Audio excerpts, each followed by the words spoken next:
નમસ્કાર દર્શક મિત્રો, આપ નિહાળી રહ્યા છો એસ લાઈવ ન્યૂઝ બુલેટિન। નજર નાખીએ અત્યાર સુધીના મુખ્ય સમાચારો પર। ગુજરાતની તમામ યુનિવર્સિટીઓ અને કોલેજોના બજેટો ઓનલાઈન મૂકવા એનએસયુઆઈની માંગ।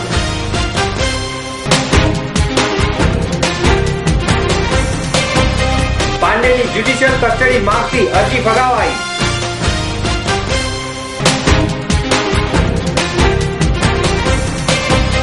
સાપુતારામાં 3જી ઓગસ્ટે યોજાશે મોન્સૂન ફેસ્ટિવલ।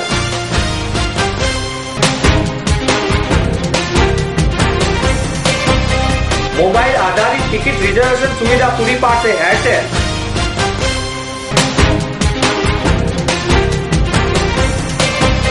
વસ્ત્રાપુર અંધજન મંડળ ખાતે યોજાઈ બ્યુટી કોમ્પિટિશન।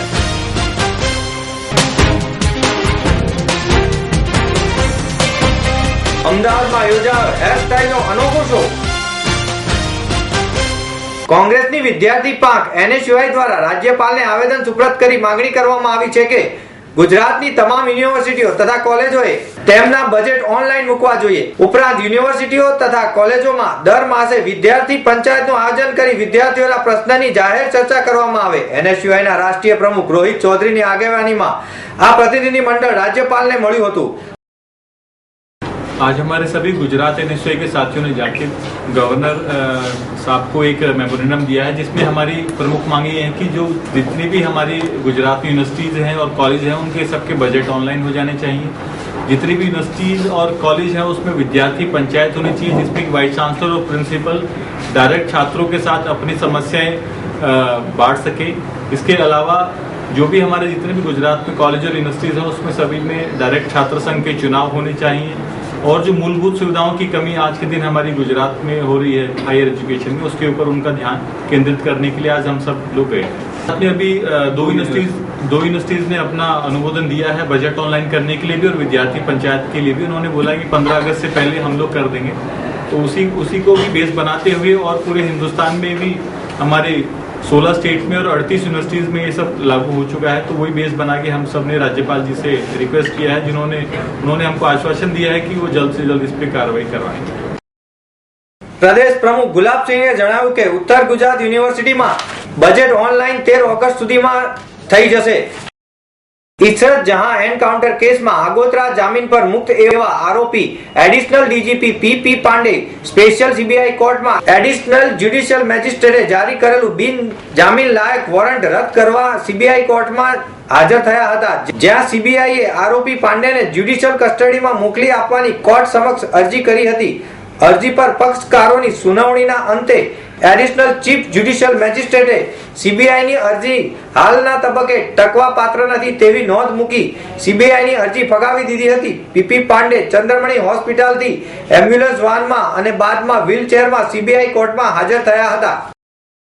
गुजरात टूरिज्म आगामी 3 ऑगस्ट थी 1 सप्टेम्बर सुधी 1 महीनाનું સાપુતારામાં મોન્સૂન ફેસ્ટિવલનું આયોજન કરવામાં આવ્યું છે। તેનું ઉદ્ઘાટન 3 ઓગસ્ટના રોજ પ્રવાસન મંત્રી સૌરભભાઈ પટેલ કરશે। સૌરભભાઈ પટેલે જણાવ્યું હતું કે ગુજરાત સરકાર દ્વારા ટુરિઝમ સેક્ટર ઉપર વધુમાં વધુ ધ્યાન આપવામાં આવ્યું છે અને ખુશ્બુ ગુજરાત કી કેમ્પેન દ્વારા ગુજરાતના પર્યટક સ્થળોની માહિતી દુનિયા સુધી પહોંચાડવામાં આવી છે। તેથી જ વર્ષ 2013 માં પ્રવાસીઓની સંખ્યા 254 લાખ થઈ હતી, જે 2011-12 કરતા 13.42% વધારે છે। સાપુતારા ખાતે હસ્તકલા અને ખાનપાનનું બજાર બોટ હાઉસ ગ્રાઉન્ડ પર ઊભું કરવામાં આવશે। કાર્યક્રમમાં લેઝર શોની સાથે દોરડા કેચ, સંગીત ખુરશી, फोटो कॉर्नर जेवी मनोरंजन वाली रमतों पण आयोजन थयुं छे। भारतीय एयरटेल तेनी मालिकीनी पेटा company Airtel M commerce service limited Airtel money मार्फते रेलवे बुकिंग नी सुविधा पूरी पाडवा Indian railway catering and tourism corporation साथे जोडाणनी जाहेरात करी छे। आ साथे भारतमां दररोज रेलवे द्वारा प्रवास करता 2 करोड़थी वधु मुसाफरोए एयरटेल मनी द्वारा તેમના મોબાઈલ ફોન્સ મારફતે ટિકિટ બુકિંગ કરાવવાની સુવિધા મેળવી શકશે। ભારતી એરટેલના ગુજરાતના અનંત અરોરાએ જણાવ્યું હતું કે બિલની ચૂકવણીને લઈને રિચાર્જ મની ટ્રાન્સફર કિસ્સામાં તેને સંલગ્ન ઉપયોગને કારણે દિવસે ને દિવસે એરટેલ મનીનો ઉપયોગ વધી રહ્યો છે। અમારા ગ્રાહકો માટે સુવિધાઓના વિકલ્પ વધારવા અમે સતત પ્રયત્નશીલ છે, જે ભૌગોલિક અને વસ્તીના વ્યાપ સમૂહને આકર્ષે છે। અમારા અનેક ગ્રાહકો માટે ટ્રેનમાં પ્રવાસ એક સામાન્ય બાબત છે।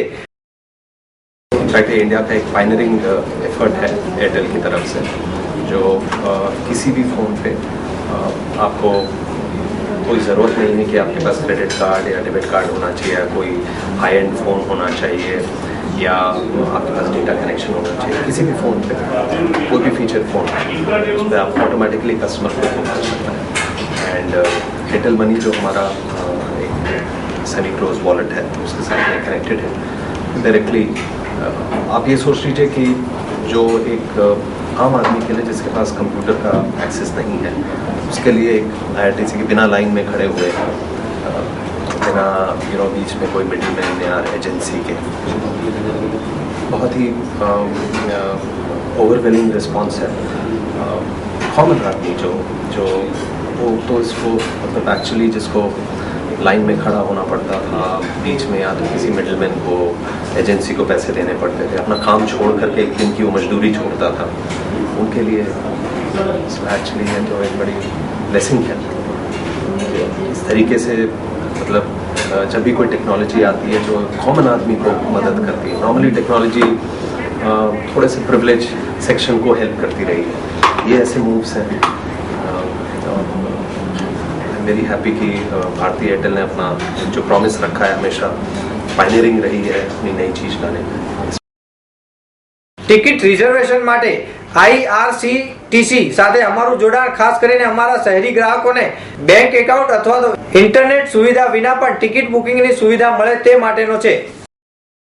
અમદાવાદના વસ્ત્રાપુરના અંધજન મંડળમાં મૂકબધિર અને વિકલાંગ યુવતીઓની દુલ્હન સ્પર્ધાનું આયોજન કરવામાં આવ્યું હતું। આ સ્પર્ધામાં અનેક યુવતીઓએ દુલ્હનનો સાજ શણગાર સજીને ઉત્સાહભેર ભાગ લીધો હતો। અમદાવાદમાં આવેલ વસ્ત્રાપુર અંધજન મંડળ ખાતે અમે રેગ્યુલર બ્યુટી પાર્લરના જે ક્લાસીસ ચાલતા હોય છે દર વર્ષે પૂરા થતાં અમે કોમ્પિટિશનનું આયોજન કરીએ છીએ। આ કોમ્પિટિશનમાં લગભગ દર વર્ષે 30 થી 35 જણા પાર્ટ લેતા હોય છે। આ વખતે 30 થી 35 જણાએ પાર્ટ લીધો છે, જેમાં અમે સાડી ડ્રેપિંગ અને હેરસ્ટાઇલ મેકઅપની કોમ્પિટિશન રાખેલી છે। અને એમાં બધા જ જે ડિસેબલ છોકરીઓ છે, કોઈ બહેરામૂંગા છે, કોઈ હેન્ડીકેપ છે, કોઈ પાર્શિયલી બ્લાઇન્ડ છે, એવી છોકરીઓને અમે લોકો અહીંયા ઇનામ આપીએ છીએ અને એ લોકો ઇનિશિયલી પાર્લર શરૂ કરી શકે એવી કીટ અમે આપીએ છીએ। સારજે હું કચ્છમાંથી આવું છું, હું અંધજન મંડળમાં અભ્યાસ કરું છું। અહીંયા દર વર્ષે કોમ્પિટિશન હોય છે અહીંયા પાર્લરમાં, તો આજે અમે પાર્લરમાં કોમ્પિટિશનમાં ભાગ લીધો, બહુ ખુશી થઈ।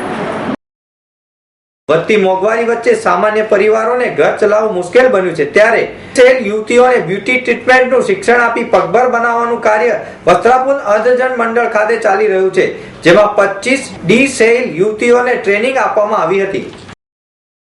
ઇન્ડોલ કંપની દ્વારા hair cut and hair education માટે એક ખાસ વર્કશોપનું આયોજન કરવામાં આવ્યું હતું, જેમાં આંતરરાષ્ટ્રીય ક્ષેત્રે જાણીતા હેર સ્ટાઇલિસ્ટ ડાયટ કેઝર શહેરના મહેમાન બન્યા હતા। ડાયટ કેઝર એજ્યુકેશન ટ્રેનર છે, તેઓ 60 જેટલા દેશમાં સેમિનાર, વર્કશોપ તથા લાઈવ પરફોર્મન્સ આપે છે।